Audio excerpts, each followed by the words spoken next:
Chinese बहू। Chinese बहू हमारी याद तो है ना आपको? भूले तो नहीं ना?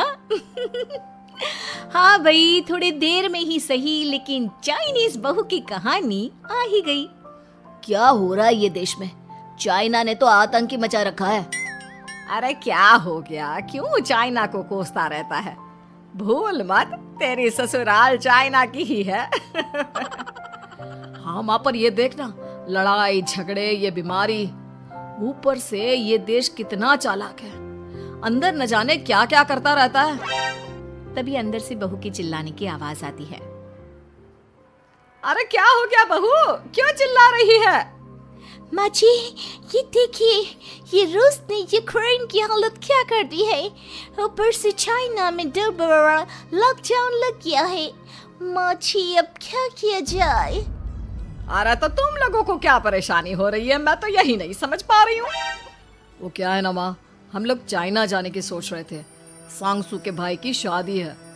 तो क्या? अरे कौन सा उन लोगों के यहाँ भाई घोड़ी चढ़ता है जो बहन काजल लगाकर नेक लगी? माँ जी, उसकी आंखें बहुत छोटी छोटी है, उसमें या तो पुतली रह सकती है या काजल। साले की पुतली निकाल कर काजल लगा दो, अंधा कहीं का। क्या क्या बोले तुम मेरे भाई के बारे में? अरे नहीं नहीं बहू, वो तो बोल रहा था कि तुझे नेग मिल जाएगा। हैं, बहन है ना तो उसकी। नहीं नहीं माँ जी, मैं सब समझती, ये मेरे भाई का मजाक बनाते रहते। कितना सीधा है मेरा भाई, बिल्कुल छिपकली जैसा। नहीं नहीं बहू, सीधा गाय जैसा होता है।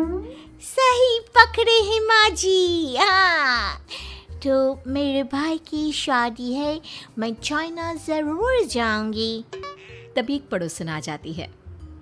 अरे नहीं नहीं बहू, तू कहीं ना जा, हम लोगों का मन कैसे लगेगा तेरे बिना। ले बहू, तेरे भाई के लिए ये शॉल रख ले, हमारी तरफ से गिफ्ट कर देना। अरे सब कितने अच्छे हैं, मेरी चाइनीज बहू को कितने प्यार से तुम लोगों ने एक्सेप्ट कर लिया। सच में बड़ी भाग्यशाली हूँ मैं। कैसी बात कर रही है? ये तो हम लोगों के देश की खूबसूरती है कि हर किसी को दिल से अपना लेते हैं, बस वो भी दिल से हमें अपना समझे। कैसी बात कर रही है आंटी जी? मेरे लिए आप सब सासू माँ जैसी ही हैं। मुझे भारत बहुत अच्छा लगता है, ये सबसे अच्छा देश है, मेरा भारत महान। वैसे भी लड़के की शादी जहाँ होती है वो तो वहीं की हो जाती है ना। जीती रे बहू, सही बोल रही है। औरत तो होती ही पानी की तरह है, जो जहाँ जैसे रखे वैसी ही शेप ले लेती है। आंटी जी, ये थोड़ा सा ज्यादा हो गया, समझ नहीं आया। नो प्रॉब्लम, मैं चाय बना कर लाती हूँ। फिर क्या, वो दिन भी आ जाता है जब बेटे बहू को चाइना जाना पड़ता है। वहाँ जाकर बहू का भाई कहता है, मेरे बहन आ गए, मेरे बहन आ गए। मैंने सबको बोला कि सब हिंदी में बात करेंगे, नहीं तो बहन नाराज हो जाएगी। थैंक्स बॉय, हिंदी मेरी भाषा है, आप मुझे उसमें बात करना अच्छा लगता है। आपने जीजा जी से मिलो। ओ बहन, तुम अंदर चलो। सभी बहू को अंदर लेकर चले जाते हैं, लेकिन सांगसू का पति, वो तो बेचारा चाइना के ससुराल के आंगन में अकेला खड़ा रहता है। काफी देर तक जब कोई उसे नहीं पूछता तो वो माँ को घर पर फोन करता है। हाँ बेटा, पहुँच गए ना कुशल मंगल? हाँ माँ, लेकिन सांगसू पता नहीं कहाँ है, वो तो अंदर गई है तब से बाहर आई ही नहीं। अरे कैसी बात कर रहा है? तो तू अंदर चला जा, तू बाहर क्यों है? अरे दामाद है तू वहाँ का, उन लोगों ने तुझे बिठाया, चाय पानी कुछ नहीं पूछा? नहीं ना माँ। तभी सामने से सांगसू आती है। क्यों आप अभी तक तैयार नहीं हुए? और ये बैग लेकर क्यों कमरे से बाहर आए? इसे वहीं रख देते। कमरा? कौन सा कमरा? अरे कैसी बात कर रही हो? जब से तुम अंदर गई हो मैं बाहर ही तो खड़ा हूँ। बहू को बहुत हैरानी होती है और गुस्सा भी आता है। तभी उसका भाई और माँ आ जाते हैं। और सांगसू, अंदर खाना लग गया है। पहले ये बताओ कि मेरे पति को किसी ने खाना या पानी क्यों नहीं पूछा? वो भारत से ससुराल पहली बार आया है, वो भी मेरे कहने पर। उनकी इज्जत क्यों नहीं की? देख बेटी, तूने जबरदस्ती जिद में शादी की थी तो हम लोगों ने कर दी, लेकिन अब तुम ये सोचो, पूरी चाइना में मैं इस इंडियन को अपना दामाद बताऊं? So sorry. हाँ संगसू, और तुम भी चुप रहना, नहीं तो वो लोग मेरी शादी तोड़ देंगे। ओह, ऐसी बात है। कोई बात नहीं, मैं बाहर होटल में रह लेता हूँ, तुम वही करो जो ये लोग चाहते हैं। कैसी बात कर रहे हो? शादी के बाद पति जैसा भी हो, जो भी हो, पति होता है। वैसे भी तुम्हारे पूरे परिवार ने, सबने बिना सोचे मेरा साथ दिया, मुझे एक्सेप्ट किया, प्यार किया। मैं अपने देश में आपको अकेला कैसे छोड़ सकती हूँ? ये हिंदी फिल्म का ड्रामा बंद करो, मैं अभी अब बर्दाश्त नहीं करूँगी। चुपचाप अंदर चलो, नहीं तो ये शादी वादी यहीं खत्म करके इसे अकेले ही इंडिया जाना पड़ेगा। कैसी बात कर रही हो माँ? ये मेरे पति हैं। नहीं था, हम लोगों ने यहाँ वकील को बुला लिया है, जिसके बाद अब तेरा तलाक करा के हम यहाँ के चाइनीज लड़के से तेरी शादी करा देंगे। अरे कैसी बात कर रहे हो? हम तो यहाँ तुम्हारी शादी के लिए आए थे। नहीं नहीं, मैं सांगसू के बिना नहीं रह सकता हूँ। हाई वोल्टेज ड्रामा होने के बाद से ही सारा माहौल खराब हो जाता है कि तभी एक लड़की आती है। मैंने सारा इंतजाम कर दिया है, सांगसू की शादी का मंडप परसों लग जाएगा, तब तक इसके पति को कमरे में बंद कर देते हैं। सभी सांगसू के पति का हाथ बांधकर उसे कमरे में बंद कर देते हैं। ये क्या कानूनी है? आप लोग मेरे पति के साथ ऐसा नहीं कर सकते हैं। मैं किसी से शादी नहीं करूंगी, ये साफ बात है। पहले मैं अपनी शादी करूं, फिर तेरी भी शादी करवा दूंगा। सब कुछ तय हो जाता है, भाई की शादी हो जाती है। फिर वो दिन भी आ जाता है जब सांगसू की शादी वो लोग जबरदस्ती करने के लिए उसे मंडप पर ले जाते हैं। ऐसा मत करो, ये मेरी बीवी है। मैं किसी से शादी नहीं करूंगी। कैसे नहीं करेगी शादी? शादी तो तेरा बाप भी करेगा। हो, मैं करूंगा शादी। प्लीज कोई मेरी शादी किसी अच्छा औरत से करवा दे। चुप, बिल्कुल चुप। फिर माँ सांगसू और उसके पति से कहती है, तुम लोगों का बच्चा मेरी कैद में है।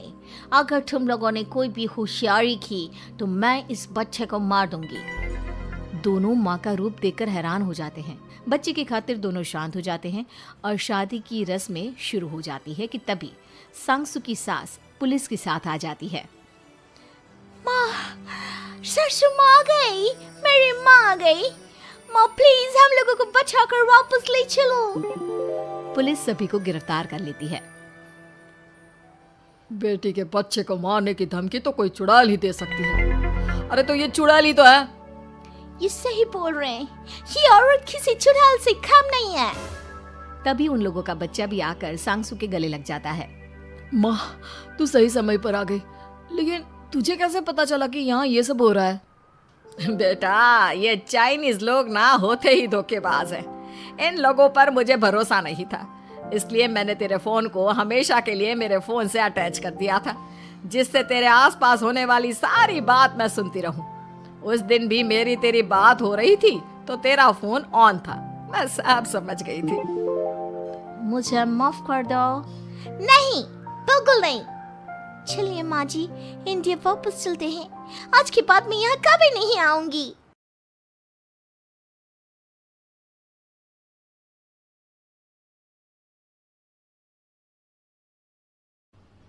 कार्तिक प्राइवेट कंपनी में सेल्स मैनेजर था। उसके माता पिता, पत्नी मीरा, बहन राधा और 2 बच्चे हैं।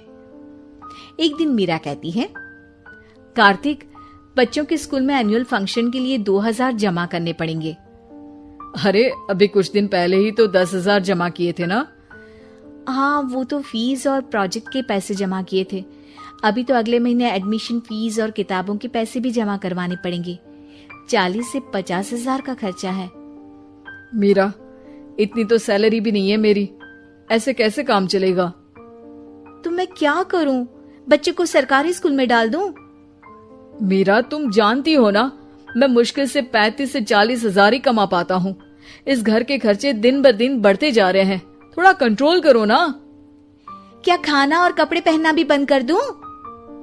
मैं ऐसा नहीं कह रहा हूँ मीरा।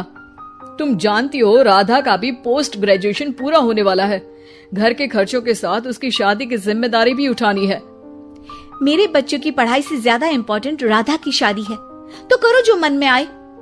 मैं बोझ लगती हूँ तो मैं बच्चों के साथ अपने मायके चली जाती हूँ। तुम्हारी सारी मुसीबतें ही खत्म हो जाएगी। मीरा, मुझसे बहस मत करो। सुबह सुबह ऑफिस जाने के टाइम पर ही कलेश करके दिन मत खराब करो। इतना बोलकर कार्तिक वहां से चला जाता है। तभी कार्तिक बेटा, ऑफिस जा रहे हो? मेरी दवाइयां लेते आना। और बेटा, बिजली का भी बिल 2 महीने से जमा नहीं हुआ, इसे भी आज जमा करवा देना। जी पिताजी, लाइए बिजली का बिल। 4600 रुपए बिजली का बिल आया है। माँ, मीरा, राधा, कितना ज्यादा बिल आया है। भैया, ये 2 महीने का बिल है और मैं तो सिर्फ फोन चार्ज करती हूँ। अरे बेटा, मैं तो गीजर से पानी गर्म करने के अलावा मेरे कमरे में एक पंखा और एक लाइट ही तो जलते हैं। मीरा, तो फिर इतना बिल कैसे आया? हाँ, सारा इल्जाम मेरे पर ही लगा दो ना। भाभी, आप भी तो एसी चलाती हो, उससे भी बिजली का बिल बहुत ज्यादा आता है ना। एसी मेरे मायके से आई है और वो भी अब सबकी आंखों में खटकने लगी है। मीरा, अपना मुंह बंद करो और आज के बाद तुम एसी नहीं चलाओगी। माँ, आप भी अपना पानी धूप में गर्म करके नहाया करो। कार्तिक ये कहकर घर से ऑफिस के लिए निकल गया। घर से कुछ आगे जाते ही उसकी गाड़ी पंचर हो गई। कार्तिक को पंचर बनवाकर ऑफिस पहुंचने में लेट हो गया। बॉस ने कार्तिक को अपनी कैबिन में बुलाया। may I come in, sir? Come in. बहुत लेट हो तुम। सॉरी सर, कुछ प्रॉब्लम्स की वजह से लेट हो गया। मुझे कुछ नहीं सुनना। तुम्हारा टारगेट कंप्लीट हुआ? नो सर, अभी बाकी है। क्यों? सर, मार्केट में बहुत रिसेशन चल रहा है, बिजनेस कहीं से मिल नहीं पा रहा। मैं अपनी तरफ से पूरी कोशिश कर रहा हूँ सर। मुझे तुम्हारी कोशिश नहीं चाहिए, मुझे बिजनेस चाहिए। अगर तुमसे नहीं हो पा रहा है तो तुम रिजाइन कर सकते हो। नहीं सर, मुझे इस नौकरी की बहुत जरूरत है। मैं अपनी फैमिली का सिंगल अर्निंग पर्सन हूँ। मेरी जॉब चली गई तो मेरी फैमिली प्रॉब्लम में आ जाएगी सर। इसका ख्याल तुम्हें रखना चाहिए। जाओ यहाँ से और बिना बिजनेस लाए मुझे तुम अपना मुंह मत दिखाना। कार्तिक बिजनेस की तलाश में इधर से उधर कड़ी धूप में सारा दिन भटकता रहता है और थका हारा जब शाम को घर आया। बेटा, मेरी दवाई ले आए और बिजली का बिल भर दिया। अब दवाई लाना भूल गया पिताजी, और बिजली का बिल जल्दी भर दूंगा। पर बेटा, याद से भर देना, वरना बिजली वाले बिजली काट कर चले जाएंगे। लीजिए पानी। बच्चों के एनुअल फंक्शन के लिए स्कूल में जमा करने वाले पैसे लेकर आए? अभी सैलरी नहीं आई है मेरा, और अकाउंट में ज्यादा पैसे भी नहीं बचे हैं। तो क्या बच्चों को स्कूल भेजना बंद कर दूं? बच्चे अगर इस साल एनुअल फंक्शन नहीं अटेंड करेंगे तो कोई पहाड़ नहीं टूट पड़ेगा। और अब तुम मेरा दिमाग खाना बंद करो। अरे, आप मुझ पर क्यों चिल्ला रहे हैं? कार्तिक गुस्से में घर से बाहर चला जाता है। अब मीरा रोने लगती है। भाभी, आप रोइए मत, टेंशन लेने से कुछ नहीं होगा। पर राधा, घर के भी खर्चे हैं। कार्तिक के गुस्सा करने से घर के खर्चे नहीं पूरे होंगे। पर मीरा बेटा, लड़ाई करने से भी कोई समाधान नहीं मिलेगा, उल्टा घर का माहौल ही खराब होगा। पर मुझे लगता है हमें भी घर के खर्चों में हाथ बढ़ाना चाहिए। मुझे योगा सेंटर में जॉब का ऑफर मिला है, मैं कल से ही जॉब ज्वाइन कर लूंगी। वैसे तो मुझे भी सिलाई आती है, मैं भी लोगों के कपड़े सिलना शुरू कर देती हूँ। हाँ बेटा, मैं भी तुम्हारा घर के कामों में हाथ बटा दिया करूंगी और काज बटन लगाकर सिलाई करने में भी सहायता करूंगी। मीरा, मैं तुम्हारे बच्चों के साथ मोहल्ले के बच्चों को भी ट्यूशन पढ़ाऊंगा। इसी बहाने मेरा टाइम पास भी हो जाएगा। इस तरह से अब घर के सभी सदस्यों के सहयोग से पैसों की समस्या दूर हो गई और सब खुश रहने लगे। इससे हमें सबक मिलता है कि एकता में कितनी ताकत होती है।